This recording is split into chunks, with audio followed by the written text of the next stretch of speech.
నీకేం కావాలి? నువ్వు ఎన్ని రోజులు ఉంటావో ఉండు ముఖ్యమంత్రి, మేము కాపాడుకుంటాం నేను. నువ్వు ఎన్ని రోజుల్లో ఉంటావో ఉండు, 10 ఏళ్ళు కాదు. ఇవాళ కావాల్సింది మంచితనం కావాలి. నువ్వు పాడే మోసినావు, ఎవరైనా పాడే మోస్తే మోసిడొచ్చు. ముద్దాన్నావు, కొడుకు చేయాల్సిన పనులన్నీ కూడా నువ్వే చేసినావు. అరే అరే నువ్వే మాది కూడా అనుకుంటాం, నువ్వే మా నాయనం అనుకుంటాం. 59 కులాలు నీ వెంబడే ఉండేటట్టు చేస్తాం. నాకు నువ్వేమి అక్కర్లేదు, సమస్యల మీద మాట్లాడటానికి అవకాశం ఇస్తే చాలు.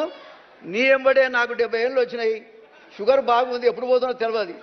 అందశ్రీ గారు 64 ఏళ్ళకే పోయింది, నాకు 70 వచ్చినాయి. నేను 70 వచ్చిన నెల చూస్తుంటా, వీడు గట్టిగా నడుస్తుండా, నా పని అవుతుందా ఉంటుందా. మా హనుమంతరావుని చూస్తే అరే 20 ఏళ్ళ కింద చూస్తే అట్లే ఉండి ఇప్పుడు అట్లే ఉండాలి.